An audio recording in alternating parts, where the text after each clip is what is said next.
Сегодня я поделюсь с вами, как самостоятельно смастерить башкирский нагрудник. Нагрудник состоит из тканевой плотной основы и тонкой цветной ткани. Основа полностью или частично украшается кораллами или бисером различного размера. Также среди нашивок могут быть ракушки, медальоны или стразы.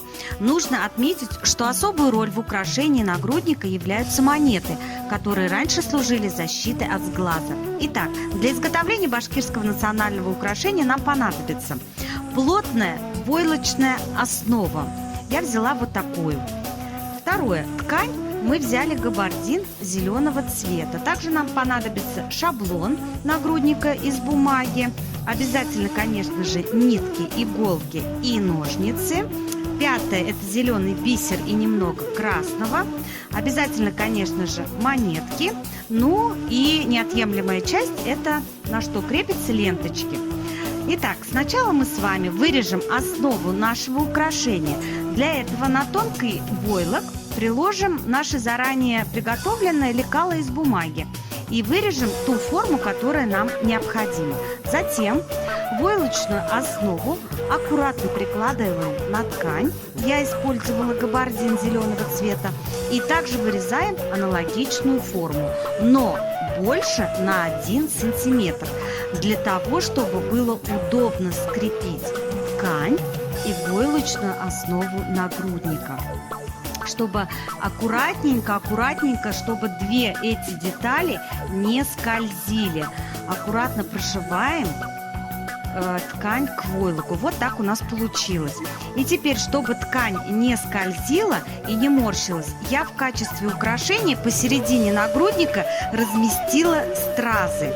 Можно украсить и ракушками, и медальонами, у кого что есть, и как кому больше нравится. Ну и теперь мы приступим с вами к самому щепетильному и кропотливому труду. Это края нагрудника, который мы украсим бисером из 4 рядов. Я взяла 3 зеленых и 1 красного цвета. Наши края готовы. Начинаем пришивать монеты. Я решила расположить монеты по нижнему краю нагрудника и по его центральной части. Итак, нижний ряд мы с вами пришили.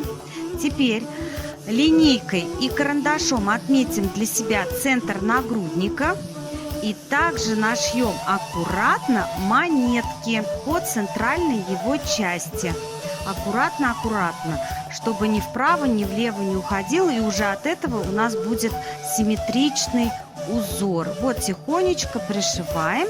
У меня получается вот так. Можно туда расположить и стразы, и кораллы, но у меня получилось вот так. Посередине и по центральной части мы пришили монетки. После того, как закрепили все монетки, берем простой карандаш и рисуем узор на нагруднике. То есть линии симметричные друг к другу, на которые мы будем затем пришивать бисер и заполнять оставшуюся часть нашего нагрудника.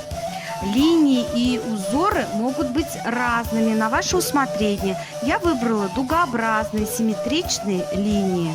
Вот так у меня получилось. Сначала я верхние края зашила бисером и потом его центральную часть. Итак,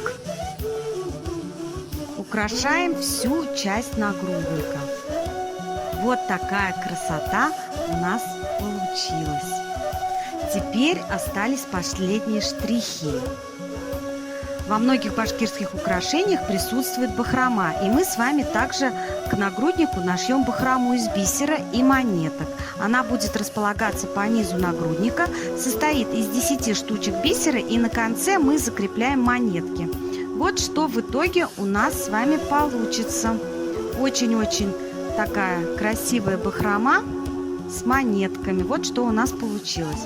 После того, как мы пришили все элементы нагрудника, нам нужно закрепить ленточки, потому что вся конструкция нагрудника будет держаться на шее при помощи ленточки. Вот так мы пришили с вами ленточки.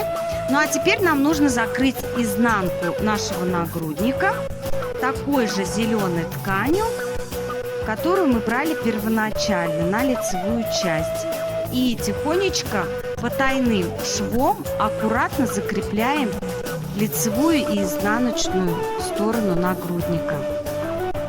Все, наш процесс завершен. Мы получили башкирское национальное украшение. Наш нагрудник готов. Спасибо за внимание. До свидания.